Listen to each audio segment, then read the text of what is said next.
그럼 현재 시간 1시 31분 지나고 있는데요. 긴급진단, 오늘도 김진만 팀장님과 함께 살펴보도록 하겠습니다. 어서 오세요. 네, 안녕하세요. 네, 안녕하세요. 김진만 진단으로 바꿔야겠어요. 너무 많이 나오네. 어제 나오고 오늘도 또 솔직하게 이야기해 주신다고 했는데 어떤 종목을 살펴볼까요? 첫 번째 상황실로 들어가 보도록 하죠. 인터파크가 매각을 추진한다는 소식 때문에 오늘 상한가까지 올랐고 지금도 20% 후반의 상승을 유지하고 있거든요.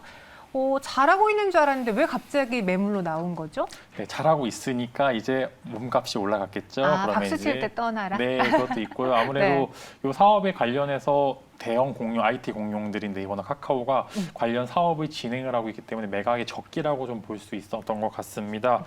어제 또 시외로 투자업계에 따른 인터파크의 최대 주주인 이기영 대표이사랑 특수관계인은 이제 인터파크에 대해서 매각 절차를 좀 진행하고요. NH투자증권은 자문사로 선임해서 이제 인수 후보 물색에 나섰다고 합니다. 총 이제 지분은 약 28% 정도를 매각할 계획으로 알려져 있고 대금은 한 1,600억에서 많은 프리미엄까지 한 2,000억까지 좀 볼 수 있는 상황인데요. 네. 원래 이제 이렇게 나오면 또 다음날 기사가 하나 나오죠. 사실무근이다. 그러니까요. 근데 이제 사실무근이라는 기사보다는 진행 검토 중인 건 맞으나 확정된 바가 없다. 즉 이전에 사실무근의 뉘앙스보다는 이 정도면 굉장히 진행되고 있다가 맞다라는 게 좀 정설로 보이고 있기 때문에 오늘 좀 주가가 많이 오르고 있습니다. 말씀하신 것처럼 이제 경영권 매각을 추진 중에 있는 것으로 보여지고요. 지분 가치가 1,284억 원으로 추정되고 있는데 그럼 주주분들은 사실 매각될 걸 모르고 일단 샀잖아요. 근데 매각 뉴스가 나왔어요. 그럼 이게 주주분들에게 더 좋은 일이에요? 어떻게 전략을 세워야 될까요? 일반적으로 이제 매각 관련해서는 호재로 작용되는 경우가 많은데 특히 인터파크 같은 경우에는 사실 코로나가 잠잠해지면은 좋지 않을까라고 하는 기대감도 굉장히 많고요. 그렇기 때문에 아무래도 이제 여행이나 티켓 관련해서 맞아요. 점유율이 70%가 넘습니다. 즉 네. 인터파크를 인수하게 되면 당장 업계 1위까지 올라갈 수 있는 상황이기 때문에 이 정도면 사실 인수대금 1,000억 중후반대면 그렇게 공룡치고는 비싸지 않은 가격이기 때문에 이 정도면 인수해볼 만하다고 볼 수가 있고요.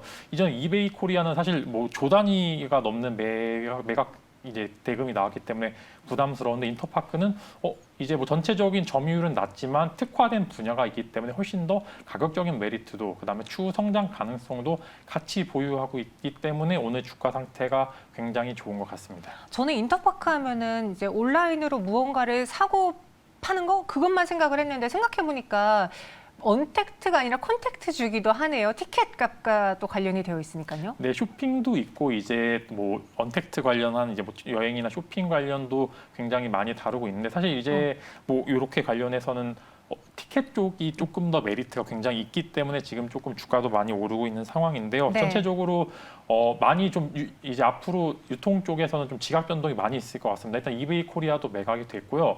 이제 인터파크까지 매각이 된다면은 주변에 있던 이제 중견 이커머스 관련주들은 그러면은 나도 이제 신사업을 모색해야 되지 않을까라고 하는 이제 그런 어느 정도 이제 엑시트할 시점이 되지 않았나라고 서로 이제 눈치 보기 싸움이 이뤄질 수가 있고요. 네. 인터파크를 이제 기점으로 조금 이제 활발히 진행되지 않을까 싶습니다. 아무래도 인터파크도 보면은 전체 전 분야 사업을 매각하는 게 아니라 아무래도 이제 자기 알짜 사업 분야인 아이마켓 코리아는 인터파크에서 가지고 있는 거고 나머지 이제 사업 분야만 매각을 하는 거기 때문에 이 매각 대금을 가지고 다른 사업을 하지 않을까 그런 전망을 가지고 있을 것 같고요.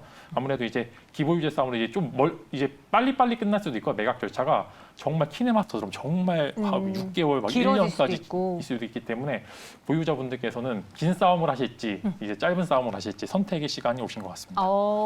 나는 장기로 봐야 될까 단기로 봐야 될까 금방 지칠 것 같은데 하시는 분들 일단 투자 전략을 좀 다르게 세우셔야 될 것 같거든요.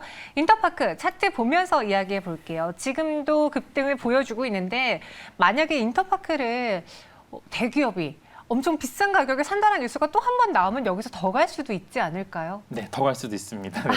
아무래도 저 비슷한 예를 키네마스터 계속 말씀드릴 수가 있을 것 같은데요. 키네마스터도 네이버나 뭐 이제 뭐 MS 쪽 유수의 대기업들이 인수한다는 이야기를 들어서 정말 계속 올랐습니다. 인터파크도 마찬가지로 이제 비싸지 않은 가격대 뭐 대금이랑 그다음에 앞으로 추후 성장성 가능성까지 존재했었을 때 더 갈 가능성은 크고 사실 일봉 주봉보다는 이제 월봉으로 봤었을 때 이제 막 돌파 자리가 나온 구간입니다. 즉 여기서 남은 재료는 하나죠. 뭐 네이버가 붙느냐, 카카오가 붙느냐. 근데 또 반면에 생각보다 인기가 별로 없어서 중소형 사모펀드에 매각이 되는 아니 그 차이에 따라서 어느 정도 주가의 등락폭이 정해질 수 있을 것 같고요. 네. 당연히 신규 매수는 자제하십시오. 이 종목 같은 경우 이미 재료가 나온 상황이기 때문에 신규 자체는 금물하시고 네. 기 보유자분들 한해서 앞으로 재료를 보일 때까지 가지고 계실지 아니면은 그럼 난 사실 이렇게 상승폭은 기대하지 않았어. 이제 지금 매도 슬슬 해야겠다 하고 생각하시는 분들 두 가지로 나눠서 한번 이제 매매를 하시면 좋을 것 같습니다. 네, 목표 주가 일단 10,000원 제시해 드리도록 하겠고요. 어떤 뉴스가 붙는지에 따라서 주가 희비가 더 갈릴 것으로 보여집니다. 인터파크 확인해 봤고요. 두 번째 상황실 넘어가 볼게요. 네이버입니다. 광고 성수기 그리고 오늘 좋은 리포트가 나온 종목들의 주가 상승이 눈에 띄게 오르고 있는데 네이버도 52주 신고가를 기록했거든요. DB금융투자의 리포트 내용 한번 짚어보죠. 네, 네이버의 2분기 실적은 11.7조, 영업이익이 3,200억으로 전년 동기 한 31%, 40% 정도 이제 증가를 했는데 아무래도 성과형 광고 확대가 굉장히 성수기 중으로 매출이 많이 나온 상황입니다. 거기에 이제 커머스, 그다음에 배달, 핀테크, 웹툰 등 뒤쪽의 후발주자들이 서포트를 단단히 해주고 있는 상황입니다. 즉 메인 먹거리도 잘 되고 있고 뒤쪽에 앞으로 성장 산업 또한 매출이 나올 수 있는 상황이기 때문에 앞으로의 성장 가능성이 기대된다라고 해서 긍정적인 리포트가 많이 나오고 있고요. 특히 이제 카카오는 사실 내수가 좀 더 강한 편이고 네이버는 사실 아시아권에서 매출이 더 많이 나오고 있는 상황입니다. 즉 각자의 매력도가 있기 때문에 네이버 같은 경우는 이번에 글로벌 매출 또한 굉장히 성장을 많이 하고 있고 K 웹툰에서 웹툰 쪽도 굉장히 좋은 상황입니다. 즉 그래서 긍정적인 리포트가 나와서 오늘 주가도 이제 신고가 나온 그런 상황입니다. 네이버는 진짜 신산업, 특히 미래 신산업에 누구보다 진심인 것 같은 게 사실 돈 잘 벌어내는 거는 뭐 광고로도 벌어내고 있고 웹툰으로도 벌어내고 있고 쇼핑으로도 벌어내고 있는데 여기서 우리는 멈출 수 없다. 향후에 CBDC라던가 메타버스 시장까지도 가져가겠다라는 그런 의지를 보여주고 있잖아요. 향후 네이버의 주가를 여기서 더 띄울 만한 그런 재료가 되지 않을까요? 네, 뭐 네이버랑 카카오 같이 말씀드릴 수밖에 없는 거니까 이제 제가 이 두 종목에 대해서 항상 긍정적인 이야기를 드리는 게 지금이 고가일 수도 있지만 나중에는 이게 저가가 될 수가 있습니다. 그게 제일 무서운 거예요. 네, 신산업에 대해서 새로 이제 사업을 영위하는 데 있어서 거침이 없습니다. 즉 어느 정도 이제 예를 들어 제조업의 경우에는 제조업에서 다른 신산업을 진출할 때 제약이 굉장히 많은데 카카오나 네이버나 카카오 같은 경우에는 제약이 크게 없습니다. 즉 발을 뻗으면 얼마든지 잡을 수가 있고요. 많은 실탄은 즉 현금을 확보로 이제 기업을 인수해서 키울 수 있을 때 굉장히 좀 이제 이런 네이버나 카카오의 장점이 나올 수 있는 것 같습니다. 아무래도 전체로 돈이 될 만한 곳을 정확히 찝고 그거에 대해서 투자를 하는 데 있어서 거침이 없다는 이야기가 있고요. 네. 즉 지금도 좋고 미래 신산업도 투자를 잘하고 있는 상황입니다. 즉 카카오가 사실 이번에 자회 상장 많이 하잖아요.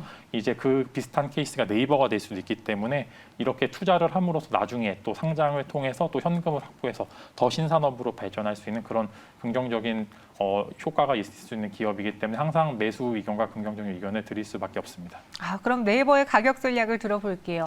저렴하다라는 표현이 맞을지 모르겠지만 정말 미래 이보다 더 커진다면 더 거대 공룡이 된다면 말씀하신 것처럼 고가가 저가가 될 수도 있는 거잖아요. 네이버 어떻게 전략 세울까요? 네, 이게 사실 매력적인 가격대는 아닙니다. 근데 매력적인 가격대가 될 수 있을 가능성이 존재를 한다고 보고요. 항상 네이버나 카카오 같은 경우에는 너무 비싸요. 다시 못 볼 가격입니다 하는데 또 봅니다. 그 다음에 더 오르고요. 그렇기 때문에 오늘 이제 고가를 형성한 상황이기 때문에 어느 정도 그렇음에도 불구하고 돌파 자리입니다. 즉 43만 7,500원 요 라인이 돌파가 된 상황에서 일단 신규 매수하시는 분들은 42만 원 정도 요 라인에서 한번 매수를 하시면 좋을 것 같고요. 일단 목표가는 단기적으로는 55만 원을 제시드릴 수가 있고 손절가는 만약에 네이버가 40만 8천 원까지 내려오게 될 경우 아마 네이버가 안 좋기보다는 전체적인 시장 자체가 무너진 상황이기 때문에 단기적으로 매도 포지션 잡으시는 걸 추천드립니다. 즉, 이 종목에 대해서는 단기적인 관점보다는 장기적인 관점으로 보시는 분들이 훨씬 더 많은 수익을 가져갈 수 있는 종목이기 때문에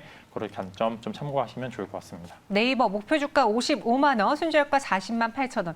매력적인 가격은 아니지만 그런 가격이 될 수 있다라고 해서요. 여러분들 좀 고민해 보셔야겠네요. 이어서 세 번째 상황실 넘어가 보겠습니다. 로보스타고요. LG의 로봇 사랑 때문에 오늘 로보스타가 또 상승을 하고 있는데 미래 사업으로 통합 배송 로봇 시장의 출사표를 구강모가 던졌어요.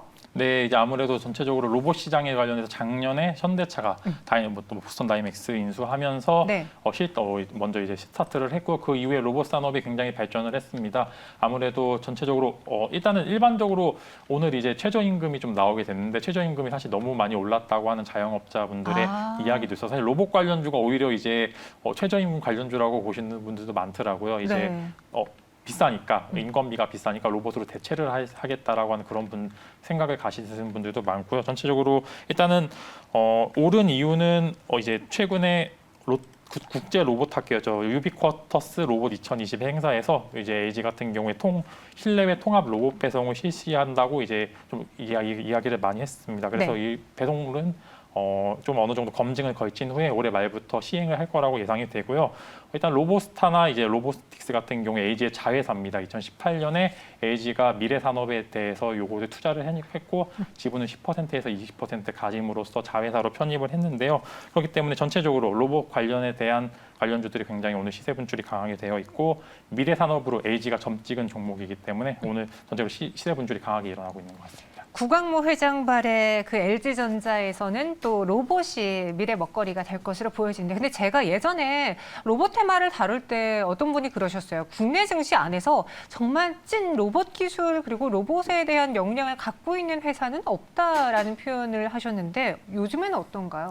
사실 전 세계적으로 봤었을 때도 아직 시작 걸음마 단계 정도밖에 볼 수가 없고요. 이전에 있던 로봇 관련주들은 제조업에서 제조업을 서포트해주는 그런 산업용 로봇에서 지금 현재 필요한 거는 인공지능, 즉 AI 기술을 탑재한 그런 로봇이기 때문에 조금 더 하이테크놀로지라고 볼 수가 있을 것 같고요.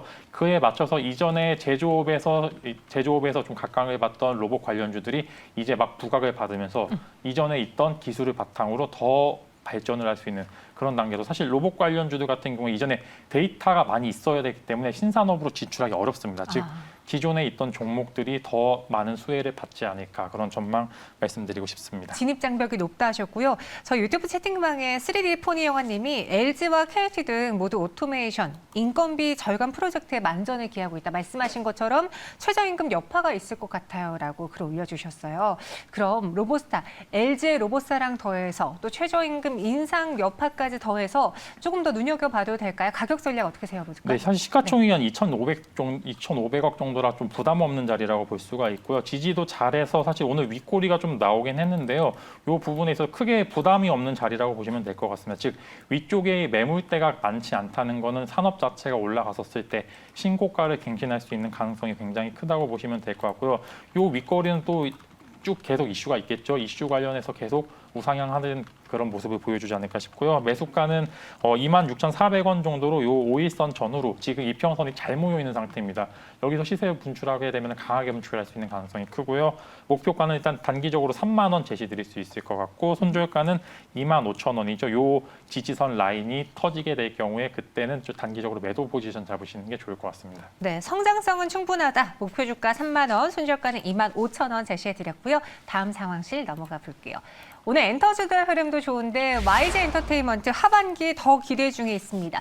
엔터 3사의 동반 강세 요인 보고 그다음에 YG 엔터만의 모멘텀 들어볼게요. 네, 아무래도 코로나19로 엔터주들은 정말 큰일 난 거 아니라고 작년부터 우려 섞인 모습이 계속 나왔고요. 근데 네. 또 대한항공이랑 비슷하게 뭐야 의외로 실적이 좋은데 계속 이렇게 나오다가 네. 계속 좋습니다. 다른 걸로 잘 버텨냈죠. 네, 다른 걸로 잘 버텼는데 그렇다게 되면 지금 봐야 될 것은 다른 걸로 잘 버텼는데 이제 본업이 잘 되면은 더 시너지가 많이 나지 않을까 이런 이제 긍정적인 전망이 나올 수가 있을 것 같고요. 아무래도 사실 계속 미뤄지고 있긴 합니다. 오프라인 콘서트나 공연 같은 경우가 코로나 잠잠해져서 조금 나올만 하면은 다시 심해져서 다시 밀리는 그런 상황이 보여주고 있는데요. 네. 그럼에도 불구하고 어떻게 됐든 좀 이제 거리두기 완화라든지 공연 같은 경우를 막을 수가 없는 상황이기 때문에 그런 기대감이 반영이 돼서 델타 변이 바이러스로 확진자가 느는 상황이지만 주가는 계속 오르고 있는 상황입니다.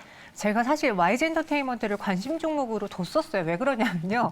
저도 이제 아이돌에 관심이 많고 누가 컴백하느냐를 눈여겨보고 있는데 블랙핑크의 리사가 이제 솔로로 여름에 컴백을 한다고 하더라고요. 그렇게 되면은 이전에 뭐 제니도 터뜨렸고 그다음에 로제도 터뜨렸고 이제 리사 차례가 아닐까 싶었거든요. 저 사실 그렇게 잘은 모르는데요. 네. 네, 이제 동남아 쪽에 인기가 굉장히 많습니다. 저도 동남아 여행 갔을 때 보시면은 이제 택시에서 블랙핑크만 계속 나오더라고요. 네, 동남아 쪽 인기가 굉장히 많은 상황이기 때문에 이런 네.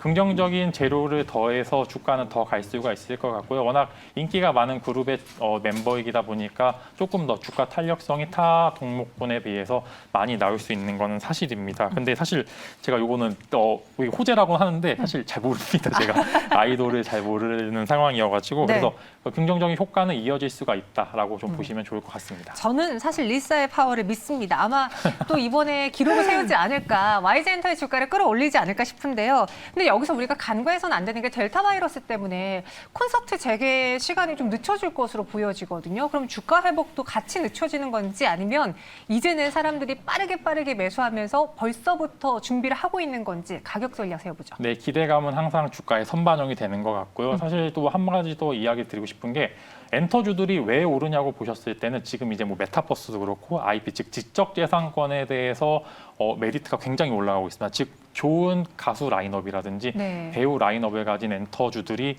굉장히 좀 주가가 많이 오르고 있고 최근에 이제 유느님 유재석 씨가 이적을 하는데 계약금이 100억이 넘는 하더군요. 네. 이게 그 가치가 100억이기보다는 나중에 지적재산권 자체가 100억이 넘기 때문에 그런 계약금이 나올 수 있을 것 같다는 뉴스도 계속 나오고 있고요. 전반적으로 엔터주 다 흐름이 고점을 돌파할까 하는 종목도 있고 돌파 중인 종목도 있는데요. 전체적으로 좋을 것으로 좀 예상이 되고 YG 엔터테인먼트 같은 경우에는 지금 매매 전략을 좀 말씀을 드리면은 네, 매수가는? 매수가는 52,500원이죠. 즉 이 돌파 라인은 살짝 밑에 가격 정도에 보시면 좋을 것 같고요. 목표가는 일단은 단기 고점인 56,000원을 넘어서 한 6만 원 정도까지 제시드릴 수 있을 상황입니다. 그다음에 손절가는 49,000원이죠. 여기 지지 라인이 이탈하게 되는 그 라인을 손절가로 잡으시면 좋을 것 같습니다. 네, YG 엔터테인먼트 목표 주가는 6만 원, 손절가 49,000원 제시해드렸고요. 오늘의 핫한 종목들 4가지 다뤄봤습니다. 근데 왜 2차 전지주가 없을까 궁금해하시는 분들은요. 저희가 따로 떼어놨어요. 집중 점검 시간에 오늘 LNF가 왜 이렇게 급등하고 있는지 다른 2차 전지들도 더 갈 수 있는지 점검해 드리도록 하겠습니다. 김진만 팀장님 인사드릴게요. 고맙습니다.